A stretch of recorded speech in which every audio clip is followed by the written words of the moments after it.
क्या उस शख्स पे बीत रही होगी उस वक्त, ये वही जान सकता है जिसने अपने को खोया है, जिसने माँ बाप में से किसी को खोया है। बिस्मिल्लाहिर्रहमानिर्रहीम, अस्सलाम वालेकुम। आज मैं बात करने जा रही हूँ the dark side of media industry. No one talks about it. क्या है ये dark side? The many things, लेकिन एक ऐसी चीज़ जिसके बारे में इस वक्त बात करनी बहुत ज़रूरी है। हुआ कुछ इस तरह से कि 14 अगस्त वाले दिन आतिफ असलम ने परफॉर्म किया नेशनल स्टेडियम। और तू जा क्यों, मुझे न तेरे सिवा चाहिए। इसमें कोई अनोखी बात नहीं थी, सबने परफॉर्म किया, कोई पहली दफ़ा उन्होंने परफॉर्म नहीं किया, करते रहते हैं। लेकिन जो हैरान कुन बात थी वो ये थी कि आतिफ असलम के फादर की डेथ को 2 रोज़ गुजरे थे और वो 14 अगस्त वाले दिन परफॉर्म कर रहे थे। उससे पहले 12 अगस्त वाले दिन उन्होंने कराची में परफॉर्म किया गवर्नर हाउस में, जहाँ पे बदमज़गी भी हो गई थी, हमेशा होती है कॉन्सर्ट्स में। और हमारे गवर्नर साहब जो है वो नाच रहे थे, सारा जोर उनका नाचने में था। और तो कराची का तो आप हाल देख लें क्या हुआ है। खैर, होता कुछ इस तरह से है कि उसी रात गालिबन आतिफ असलम जो है वापस लाहौर जाते हैं, क्योंकि उनके फादर की डेथ हो जाती है। उनके फादर जो है वो बीमार थे काफ़ी अरसे से, हार्ट का उनको मसला था। खैर, जो भी हुआ, उनकी डेथ हो गई। उसके बारे में आतिफ को ख़बर मिली। आतिफ जो है वो लाहौर गए, उन्होंने अपने फादर की तदफीन की। लेकिन हैरान कुन बात यही थी कि 14 अगस्त को 2 रोज़ भी नहीं गुजरे थे कि आतिफ वापस परफॉर्म कर रहे थे। It was a surprise to all of us. लेकिन लोगों को तो ये नज़र आया कि वो परफॉर्म कर रहे थे। बहुत सारे लोगों ने कहा कि किसने कहा था उनको परफॉर्म करने के लिए, नहीं करते, उनकी फादर की डेथ को 2 रोज़ हुए थे।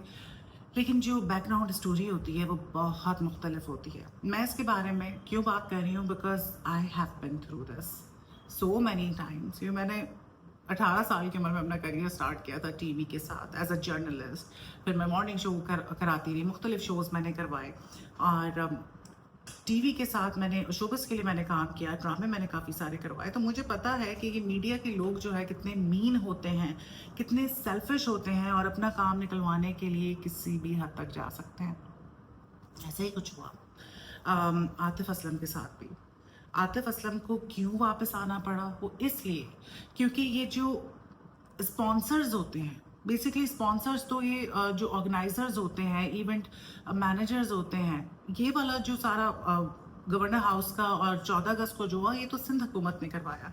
और ये भी एक बड़ा मसला है कि सिंध हुकूमत हुंडे, ठीक है। लेकिन खैर, एक दौर था कि एमक्यूएफ के टाइम पे सिर्फ अल्ताफ हुसैन की उधर से एक कॉल जाती थी, आके हर किसी को परफॉर्म करना पड़ता था और 1 टका भी नहीं मिलता था। लेकिन मेरा नहीं ख्याल कि सिंध हुकूमत ने कुछ नहीं दिया होगा, डेफिनेटली दिया होगा। तो सिंध हुकूमत, फिर हमारे ये जो इवेंट मैनेजर्स हैं, प्रोड्यूसर्स हैं, चाहे वो ड्रामे का प्रोड्यूसर हो, चाहे वो चैनल का हो मालिक, दे डोंट केयर। आपके घर में क़यामत आ जाए, किसी की डेथ हो जाए, आपकी तबीयत ख़राब हो, वो आपको इतना इमोशनली ब्लैकमेल करते हैं कि आपसे वो काम करवा कर ही छोड़ते हैं, आपको ऐसे नहीं छोड़ते। वो आपको ऐसी ऐसी बातें कहेंगे कि आप मजबूर हो जाएंगे काम करने पे, चाहे आप कि कोई भी कंडीशन हो। मैंने 105 बुखार में मेरे नौकर पकड़ के मुझे सेट पे लेकर आए थे, बिस्तर मेरे साथ था, तकिया मेरे साथ था, उसमें तक मैंने सीन्स करवाए। और तो इतनी स्टोरीज हैं कि मैं आपको बता भी नहीं सकती। तो इतने सेल्फिश होते हैं, 90% ऐसे ही हैं सारे लोग। तो आतिफ असलम के साथ भी एग्जैक्टली ऐसे ही हुआ।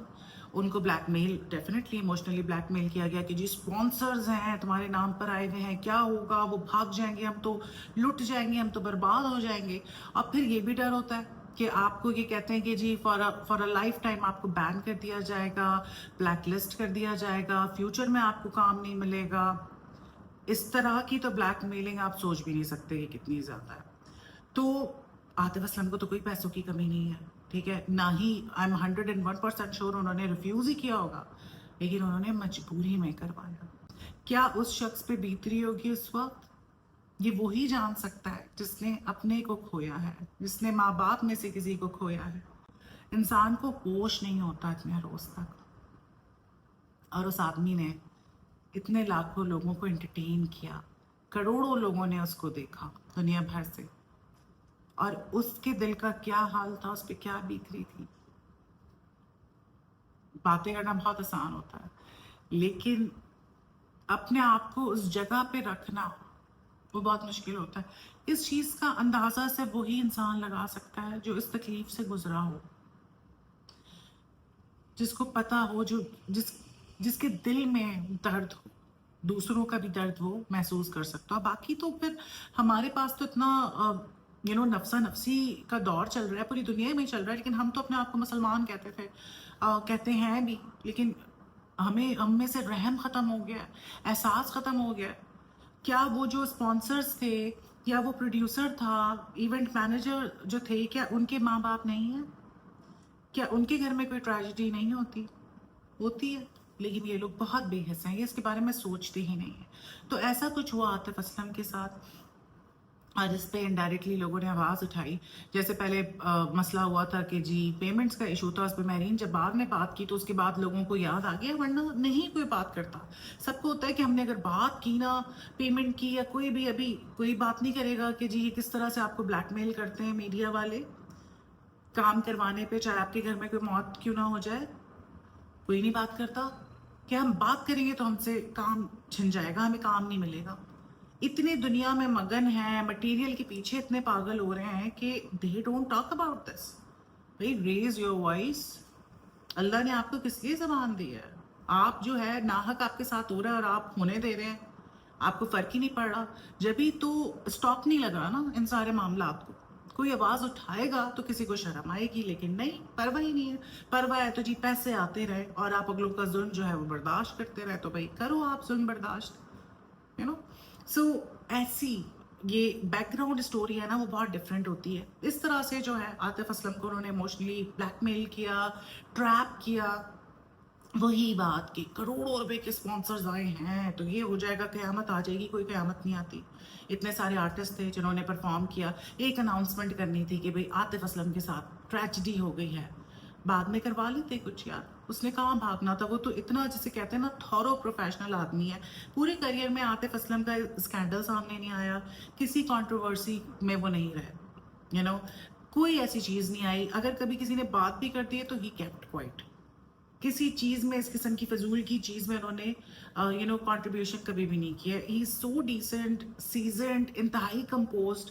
अगर ये कहा जाए कि पाकिस्तान की सबसे एक ऐसी सेलिब्रिटी जिसने इंटरनेशनली भी पाकिस्तान का अपना नाम बनाया, और इतना इतना जिसे कहते हैं ना कंपोज्ड किस्म का आदमी, जिसके बारे में कभी कोई हमने फजूल की बात नहीं सुनी, कोई भी डिजर्व नहीं करता उसके साथ ऐसा हो जैसा आतिफ असलम के साथ हुआ। And I feel really bad for him, I feel sorry for him. खैर, जो जिसके साथ जैसा करता है उसके सामने आ जाता है। ये दुनिया जो है मकाफात अमल है, जो बोएंगे वही काटेंगे। Thank you very much.